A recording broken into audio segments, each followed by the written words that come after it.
The doorbell's chime at 8:43 p.m. on Halloween felt like a physical blow. It wasn't just late, it shattered the quiet peace of our street. Through the frosted glass, I could barely make out the figures. I knew it wasn't more trick-or-treaters. Earlier that day, at 5:12 p.m., I had pinned a message to our neighborhood chat.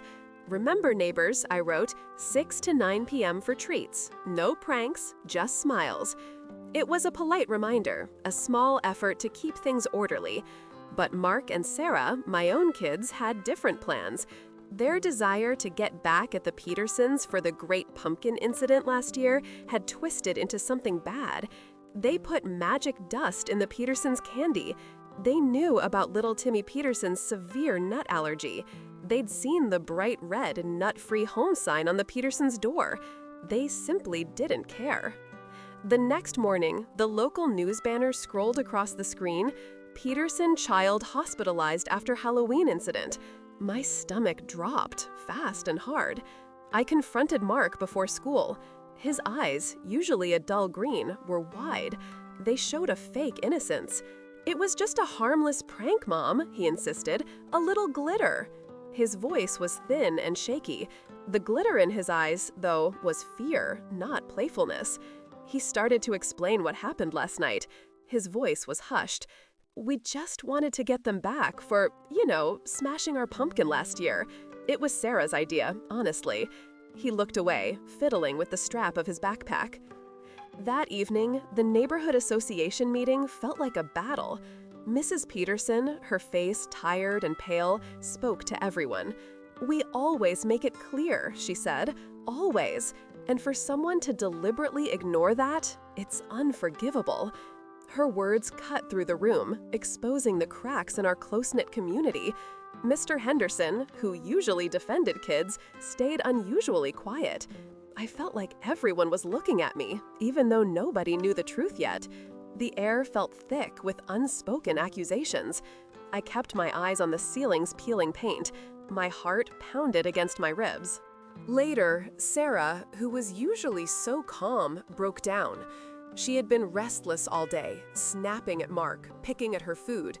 Now, slumped on her bed, she confessed in a choked whisper, "I just wanted them to be a little uncomfortable, Mom. Not in the hospital." She explained the glitter was mixed with a finely ground oat powder, which was allergen-free. But she had also added a tiny pinch of actual ground almonds from the baking cupboard, just to make it more realistic, she said. My blood went cold. "Almonds, Sarah?" My voice was barely a whisper. "You know about Timmy's allergy." Her response hit me hard, a mix of shame and defiance.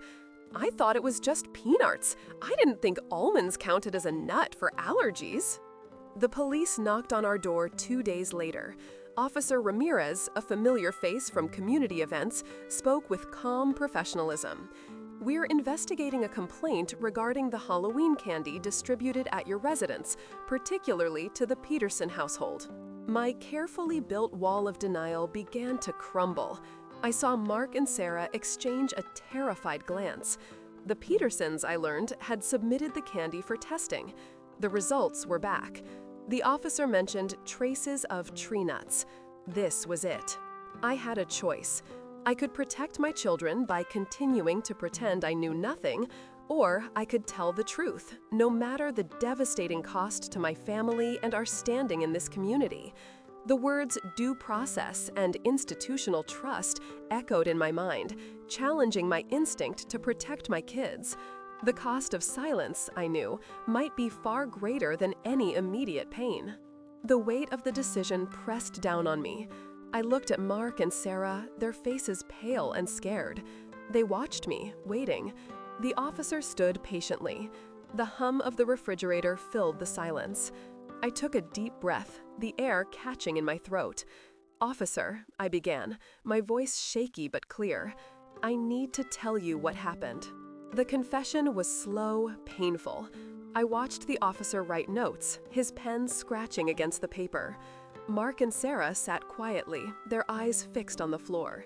Every detail I gave, every whispered word, felt like a brick falling from our family's foundation. The truth felt heavy, a burden I now carried openly. The officer thanked me, his tone still professional, but a hint of something else in his eyes. Pity, perhaps, or disappointment. He explained the next steps, the formal process. My mind raced, trying to grasp the implications. The news spread fast. Our quiet street, once a haven, became a place of whispers and averted gazes. Other parents stopped talking to me at school pickup. Playdates for my kids evaporated. My once friendly interactions with Mrs. Peterson became strained, brief nods across the grocery aisle. Her face still held that same drawn paleness. The community, once so tight-knit, now felt fractured. We were the family who had nearly caused harm. We were the outsiders.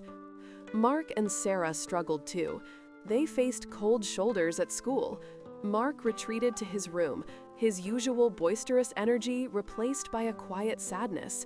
Sarah became withdrawn, her vibrant personality dulled. I found her staring out her window one afternoon, tears silently tracking down her cheeks. "Mom," she whispered, not looking at me, "everyone hates us." My heart ached for them, but I knew this was part of the consequence. They had to understand the weight of their actions. The school implemented a new allergy awareness policy shortly after. There were assemblies, posters in every classroom, and a specific rule about checking ingredient labels for any shared food. The Petersons, through their lawyer, declined to press charges against Mark and Sarah, but they asked for a formal apology and for us to cover Timmy's medical bills. We agreed without hesitation. The financial burden was significant, but it felt like a small price to pay for what could have happened. The quiet aftershock settled over our home. Dinners were subdued. Laughter was rare. I often found myself staring at the front door, remembering the doorbell's chime, the moment everything changed.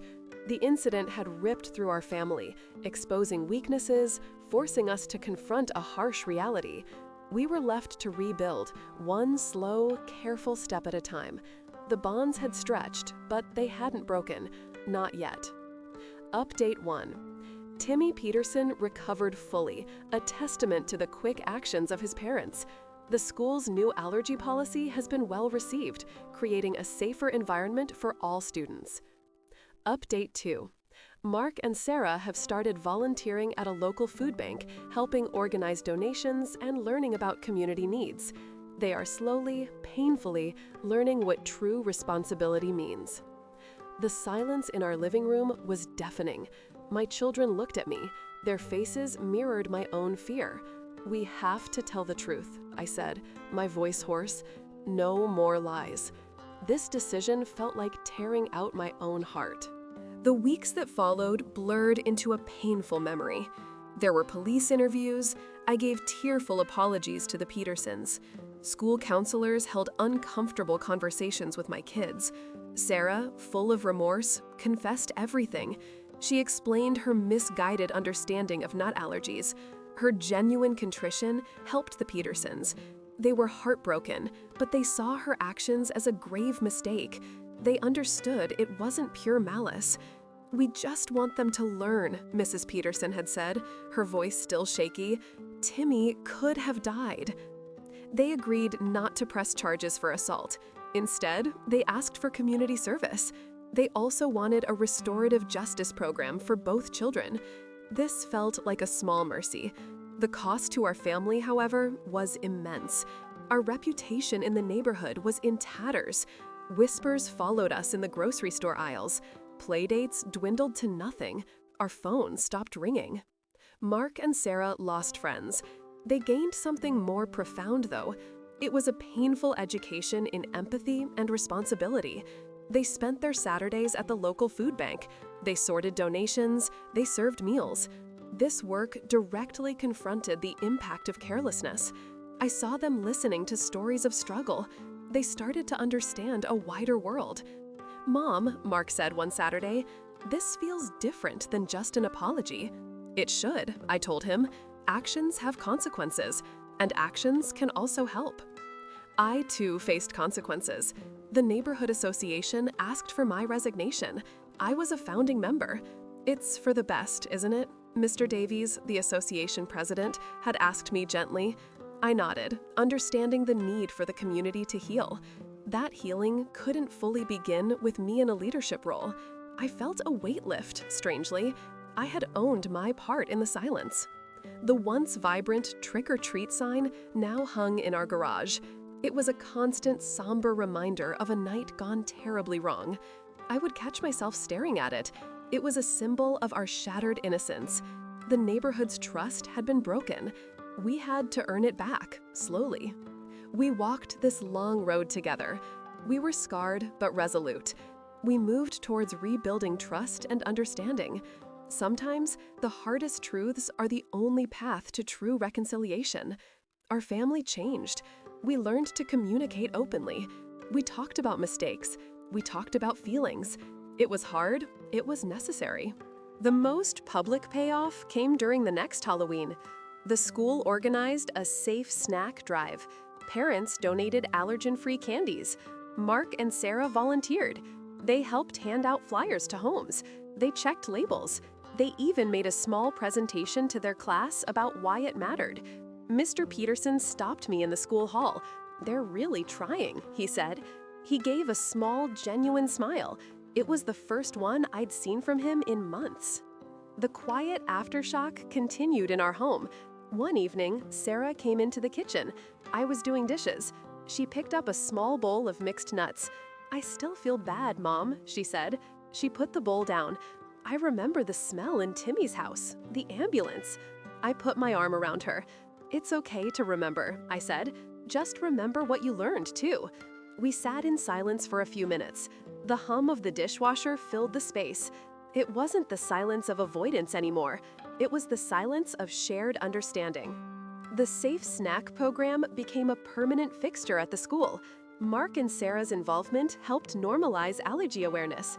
They often act as peer mentors for new students with food sensitivities. The Petersons and our family attended a joint community service project. We painted a mural at the local park. Mrs. Peterson brought a nut-free cake to share. It felt like a true step forward. A chilling reminder of how quickly youthful antics can turn catastrophic. How do we instill true empathy and understanding in our children before it's too late?